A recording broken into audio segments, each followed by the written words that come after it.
O telescópio Gigante Magalhães, GMT, será o primeiro de uma classe conhecida como telescópios extremamente grandes. Não é para menos. O conjunto de 7 espelhos com 8 metros e 40 centímetros cada um corresponde a um único espelho de 25 metros de diâmetro e será capaz de explorar o cosmos com definição e sensibilidade sem precedentes.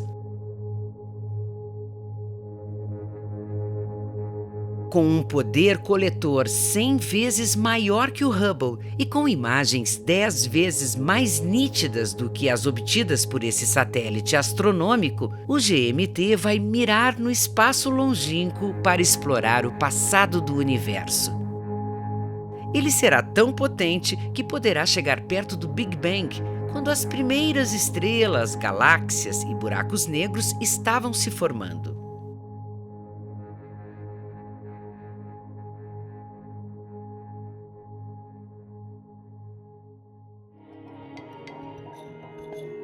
O GMT começou a ser construído no deserto do Atacama, junto ao Observatório Las Campanas, em uma altitude de 2.500 metros. Essa região do Chile abriga outros telescópios por causa das excelentes condições visuais oferecidas pela combinação de altitude, baixa umidade do ar e céu escuro.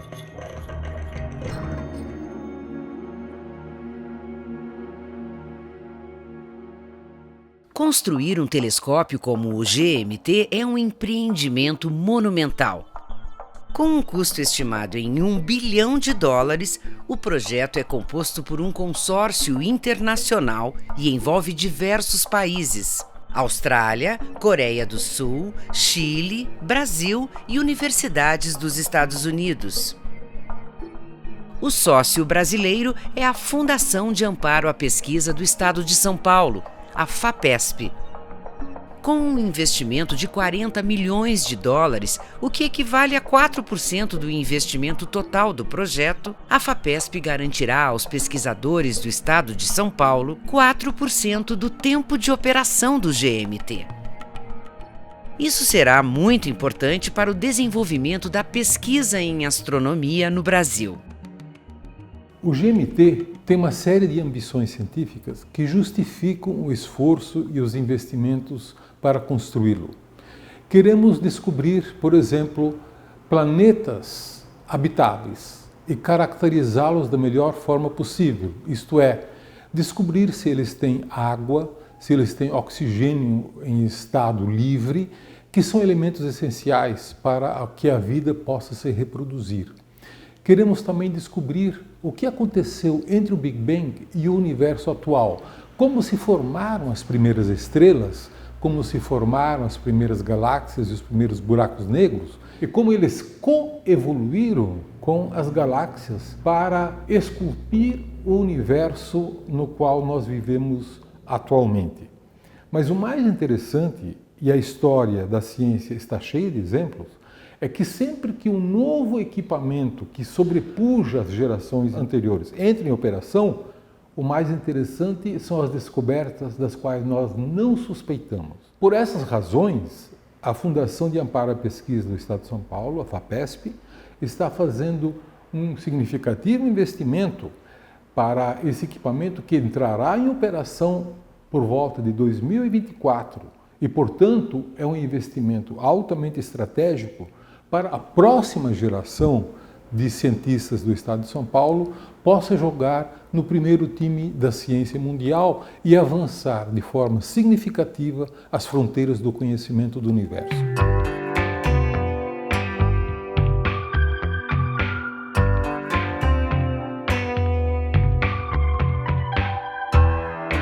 Apesar de estar cursando engenharia mecatrônica na Poli, como eu disse, eu estou esperando os resultados internacionais. E o foco mesmo, todas as vezes, porque no processo de aplicar para fora, você pode declarar mais ou menos qual que vai ser a carreira que você quer seguir, né? Qual curso você quer fazer. E em todas elas eu coloquei física e astrofísica. Então provavelmente eu vou, além de estudar na faculdade, vou tentar perseguir carreira e pesquisa, tanto em qualquer área de física quanto na área de astrofísica.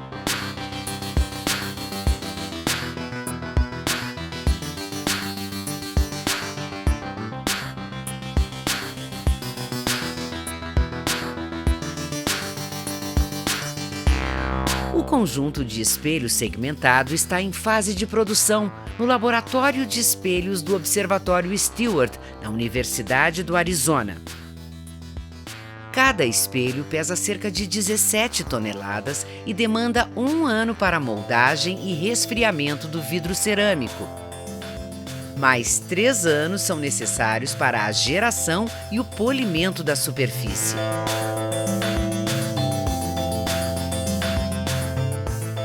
Mas como se pode captar imagens com espelhos ao invés de lentes?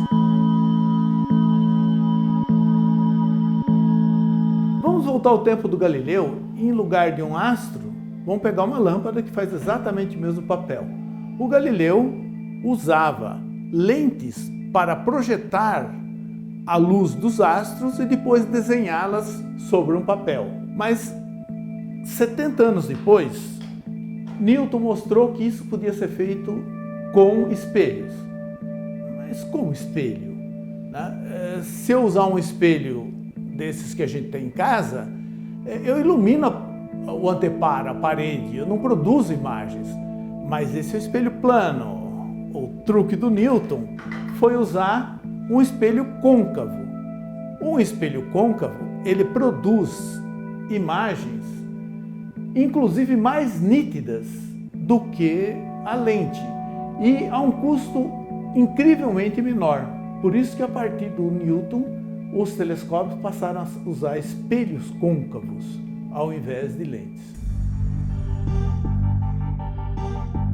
No topo das cadeias de Las Campanas, as obras já começaram. E outra importante parceria do projeto com empresas brasileiras está na fabricação de instrumentos astronômicos que serão acoplados ao GMT. Para que o telescópio seja útil para os astrônomos, ele tem que conter instrumentos. No caso do GMT, são 5 os instrumentos, dos quais 2 deles serão para a primeira luz. Esses 2 espectrógrafos, sendo espectrógrafos são instrumentos que dividem a luz em seus comprimentos de onda, são o GMAX e o GCLEF. No caso, o GMAX é um instrumento que será usado por grande parte da comunidade porque ele serve para uma gama enorme de diferentes ciências, né? E o Brasil colabora com esse instrumento desde o seu início. Já o segundo espectrógrafo, que é o GCLEF, é um instrumento muito mais específico e ele serve para o estudo de planetas fora do sistema solar.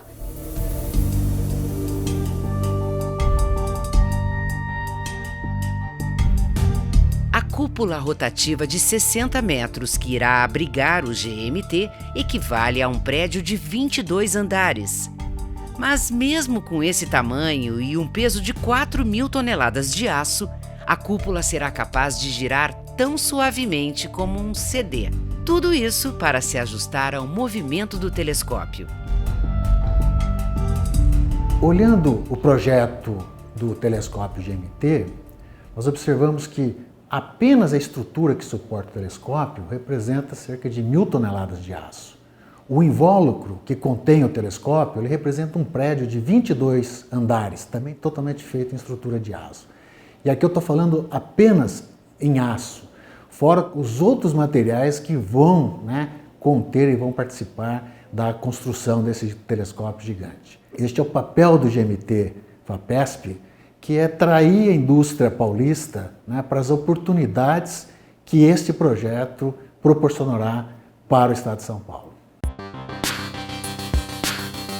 O lançamento de lasers é outra tecnologia que será implementada ao GMT. As luzes servirão para corrigir as flutuações de temperatura na atmosfera terrestre que borram as imagens das estrelas. Com os lasers e o uso de computadores rápidos, será possível corrigir essas flutuações, tornando as imagens tão nítidas como se fossem obtidas fora da atmosfera. Uma das coisas que a gente mais precisa na parte de telescópios é ter uma boa resolução, uma imagem de qualidade. E com esse novo telescópio vai dar para observar muito mais coisas. Então, tendo a imagem, os dados, vai dar para ver se a teoria bate com esses dados que a gente obter ou não. E assim vai dar para ou provar uma teoria certa ou tentar, com esses novos dados, criar uma teoria nova.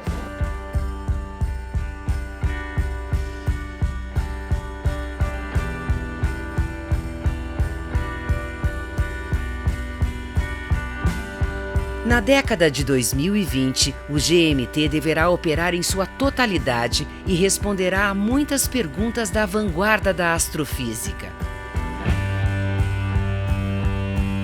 O telescópio abrirá uma janela única para o espaço, apresentando novos desafios e trazendo questões inéditas para as futuras gerações de astrônomos.